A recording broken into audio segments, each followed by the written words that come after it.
Hello, I am Bernadette Joy. We are waiting to be let into the Zoom room. We have an interview with the New York Stock Exchange about New Year's resolutions. So let's see how it goes. Welcome back to NYC TV Live. I'm Trinity Chavez in studio. Now, with the Fed signaling less rate cuts for 2025 and inflation remaining sticky, personal finance is top of mind for many Americans as they attempt to navigate an ever-changing economic environment. Fortunately, one expert in particular is providing some new solutions. Just last month, financial coach Bernadette Joy revealed 25 habits that will make people save money, invest smarter in her new book, Crush Your Money Goals. Good morning, Bernadette. Thank you so much for having me. It's so great to have you on the show to talk more about this topic. Now, I do want to talk about your book, in Crush Your Money Goals. You outline 25 habits for saving money and investing smarter. What inspired you to write this book, and how do these habits differ from traditional financial advice? Yes, well, I have been doing personal finance for almost a decade at this point, and a lot of the books that are out there kind of put out all this information of things that you need to know, but this book is around habits and things you need to do. And what really inspired me was that I felt overloaded, as many Americans do, about, well, what's the right thing to do? And a lot of us think that there's information out there that's going to, change our whole world. But what we actually need to work on in 2025, in my opinion, is around small habits that can change the trajectory of your finances. And I split the 25 habits into 5 sections, and each of those sections spell out the word crush. That makes it really, really simple for people to follow. Oh, very cool. And for someone just starting their financial journey, what's the first habit they should adopt to make the biggest impact on their finances?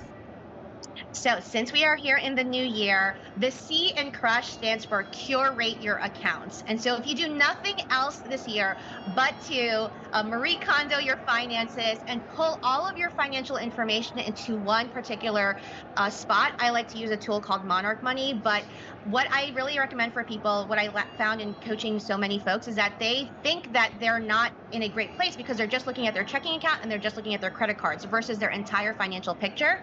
So the curate stands for pull all of your accounts and really ask yourself, are these accounts working for me? And if any of them are not ones that I really need, to let them go. Now, many people feel that investing, it can be rather intimidating, right? So what's one piece of advice from your book that you can help simplify the process and encourage people to get started? Yes. So in the book, I talk about investing being your new luxury bag, and specifically to be able to take advantage of tax advantaged accounts. And so there's this trend that I'm seeing right now on social media where folks who have a little bit of extra money saved up are now funding their IRAs right at the top of the new year, as soon as they were allowed to in 2025. And so even if you cannot max out your individual retirement accounts with your investing, just putting in those contributions as fast as you can in the new year is a great way to start off without feeling like you have to do a ton of other effort.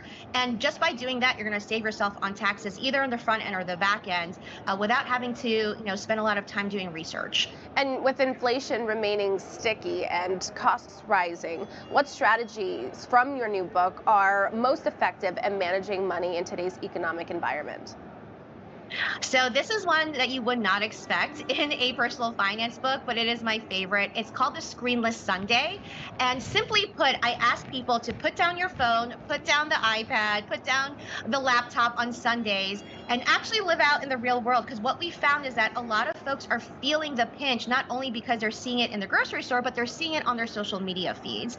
And so in particular, I'm asking people in 2025 to unplug at least one day a week for a couple hours in 2025. I like doing Sundays, so that you can actually, work on the things that you already own, enjoy the things that you already have, and not look towards buying new things in the new year as much as we have in past years. But for many people, breaking those habits, it could be quite difficult, especially when it comes to breaking bad financial habits. So how do you recommend readers approach this challenge, and how does your book help guide them through that?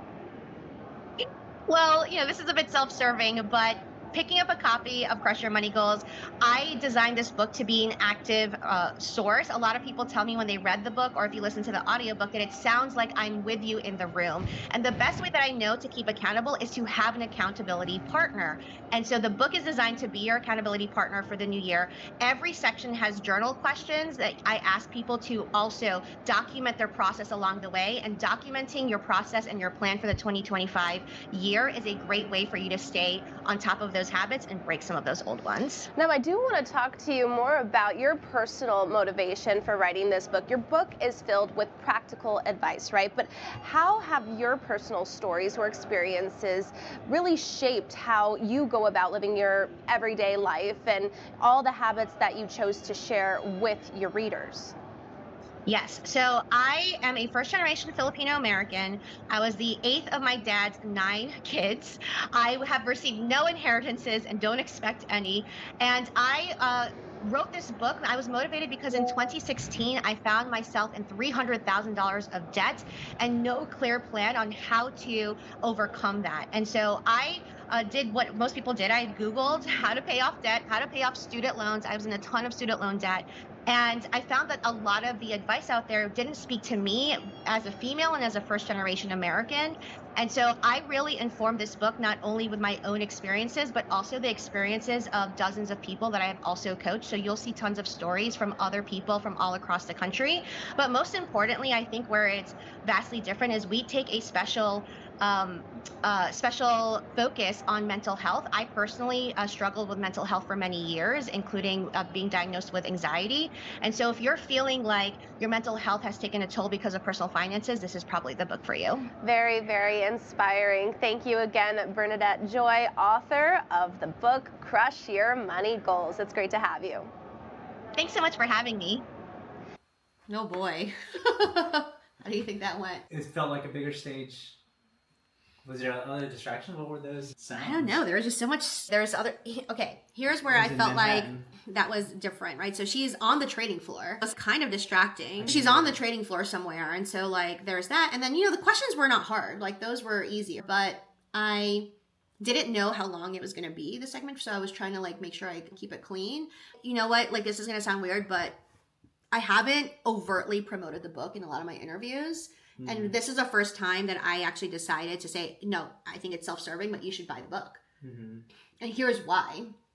And I need to get better at that. Like, people are not going to buy the book just because they saw me one time, unless, like, when there's a reason. Yeah, if you're asking someone to buy something from you, you have to explain to them why they should buy it. So that was kind of new for me. And also, wow, just there's nothing. They're just like, okay, we're going to go on in a minute, and then got me the Zoom thing, and I'm wait, I can't hear anything, and like, what's going on? But I'm proud of myself that I didn't like flip out. I think it's different because, well, you've been doing the radio interviews, and then this obviously was a television interview on the New York Stock Exchange trading floor, and so it's going to be a little bit more nerve-wracking. I actually didn't find it nerve-wracking. It wasn't nerve-wracking. It was more, it just didn't feel, I don't know, like I not that I didn't feel prepared, and I kind of knew what to expect because Yahoo Finance was kind of similar, but I was expecting it to be harder. I don't know. Just because it's a bigger stage, you think it's going to be harder. But actually, maybe all of these things I've been doing up until this point has led me up to be able to do this. And maybe it was harder, but I didn't feel it because I felt like last week I did 4 different live radio interviews, and that felt like preparation for this. Mm-hmm. Maybe exactly that's why. Because it's different doing a podcast where they can edit stuff out versus going live. Right. Going live and on camera. And on a Monday morning when normally I don't even put on makeup. Even I was getting distracted with the sounds that were coming from the trading floor, or I don't know if it was the traffic outside. I heard beeping or something. There was beeping. Oh my gosh, but well, that's done. So if you like this and want to see more behind the scenes content on what it's like to be out there as an introvert and be out there trying to tell your story, then subscribe and let me know what you think. Bye.